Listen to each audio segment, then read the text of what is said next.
አሁን በዶክተር ተስፋዬ ሮቤሌና በኡስታዝ ዋሂድ በተገናኘ መንገድ በሰራሁት ቪዲዮ ላይ አብዛኛው ሰዎች በውስጥም በምንም ምክንያታዊን አላችሁ። ምክንያታዊ ማለት ምን ማለት ነው? መጀመሪያ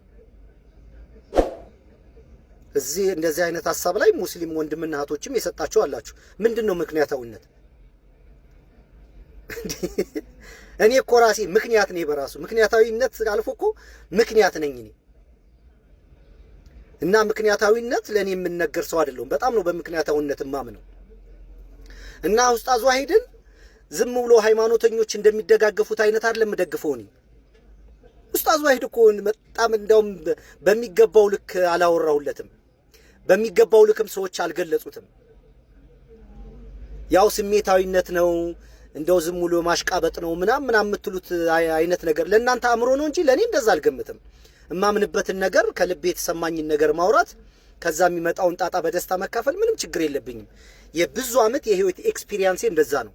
ያምናገረው ነገር እውነት ነው እውነት አይደለም፣ ያማወራው ነገር ትክክል ነው ትክክል አይደለም የሚለው ብቻ ነው የሚያስጨንቀኝ። ከዛ በኋላ የሚመጣውን ጣጣ በደስታ ነው የምካፈለው። በዚህ በጣም በቃ የዳበረ አቋምና ኤክስፒሪየንስ አለ። እና ኡስታዝ ዋሂድን ሚዲያውም ሙስሊሞችም በተገቢው መንገድ አውርተውለታል ብዬ አላምንም።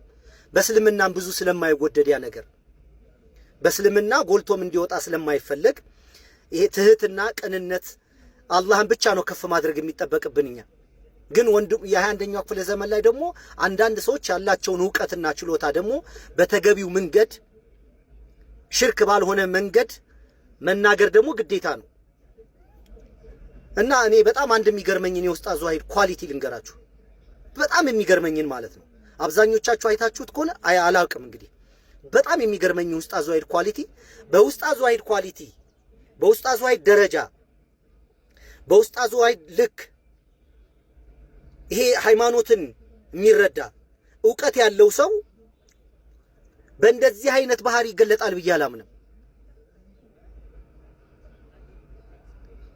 እና የሚገርመኝ ነገር መሰላችሁ ፍጹም የማያውቁ ደንቆሮ ማየት መስማት የማይችሉ ዱልዱም አእምሮ ያላቸው ሰዎች ጋር በትህትና ያወራል። በእነሱ በሚመጥን ልክ እነሱን በሚጠቅም አፕሮች በእነሱ የእውቀት ደረጃ ዝቅ ብሎ ያወራቸዋል። እኔ እሱ ነው እንዲህ ሰውዬ እንደው ኬት አባቱ አምጥቶት ነው? ከመስለሜ በፊት እኮ ነው የምነግራችሁ። ኬት አባቱ አምጥቶ ነው ይሄን ቅንነት? ኬት አባቱ አምጥቶ ነው እንደዚህ አይነት የዋህነት? ከዛ ደግሞ በጣም ከፍ ያለ ደግሞ በቃ ምንም አያውቅም ብሎ ኡስታዝ ዋሂድን ሌላ ደግሞ ሲመጡ በነዛ ሌብል ደግሞ ሄዶ አደገኛ የሆነ ዕውቀት ደግሞ ያወጣል። መካከል ላይ ያሉ ሲመጣ እንደ መካከል ይሆናል። ምንም የማያውቁ ደግሞ ሰዎች ሲመጡ ምንም እንደማያውቁ ሆኖ ወንድም እህት አድርጓቸው አጫውቷቸው አስቋቸው ቀልዷቸው ይሸኛቸዋል። እሱ አይደለም የሚገርመኝ። ይሄን ሁሉ አድርጎ ሌሎች ወንድሞቹ ደግሞ እንዳይኮነኑበት እሱ ጎልቶ እነሱ የበታቸው ነው ደግሞ እንዳይታዩ ላኢላሃ ኢላላህ። እሱ ደግሞ በጣም የሚገርም ፓርት ነው። እስቲ ከሌ ቀጥል፣ እስቲ ሚስተር ኤክስ ቀጥል፣ እስቲ ሚስተር ዋይ ማን ተማክልበት፣ እከሌ ከኔ የተሻለ ዕውቀት አለው፣ በዚህ ጉዳይ ላይ ፐርፌክት ነው፣ በዚህ ጉዳይ ላይ ዲግሪውን ያዘ ነው፣ በዚህ ጉዳይ ላይ እንትን ያዘ ነው፣ ይሄን ነገር ከሌ ቢያበራራው ይሻላል ደግሞ ብሎ ወደ ሌሎቹ ደግሞ ወንድሞች ይገፋል። ይሄ ማለት የተሟላ ሰው ታውቃላችሁ። እኔ በነገራችን ላይ እንደዛ ነው የምወደው። እኔ የኔ ጓደኞች የሚቀርቡኝ ሰዎች ያውቃሉ በእንደዚህ አይነት መንገድ የመወያ ችግር የለብኝም። እኔ ትንሽ ከኡስታዝ ዋሂድ ለየት የምለው በጣም ትምክተኛና ቀበጤ ሰው ሲመጣ እንደሱ ዝቅ ብዬ አይደለም ማወራው። ማያቅ ሰው ችግር የለብኝም።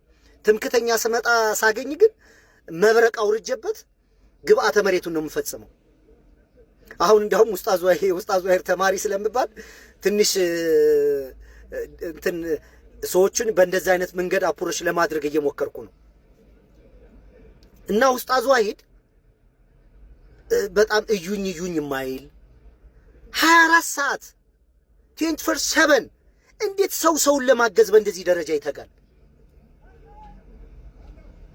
ጣል አርጉ አይል፣ ፎሎ አርጉኝ አይል፣ ጊፍት አምጡ አይል፣ ዩቲዩብ ላይ ቢዝነስ አይሰራ፣ ቲክቶክ ላይ ራሱ አይታወቅ። ማንም የሚገርም ሰው በቃ እኔ ኡስታዝ ዋሂድ የኔ እዚህ ዘመን ጀግና የእምነት አርበኛ ነው። ወላሂ በጣም የምኮራበት ማለት ነው። በቃ ሙስሊም እንደዚህ አይነት ወንድም ስላለኝ ይሄ እንደዚህ ወንድም መከታ ነው ምናምን የሚል ታውቃለህ። እንደዛ እንደ ጋሻ የምቆጥረው ወንድም ነው ኡስታዝ ዋሂድ። ዱዓ እናደርግለታለን። ብዙ ፈተና አለ በዚች ምድር ላይ ነው ያለነው። አላህ እድሜና ጤና እንዲሰጠው ችግር እንዳይገጥመው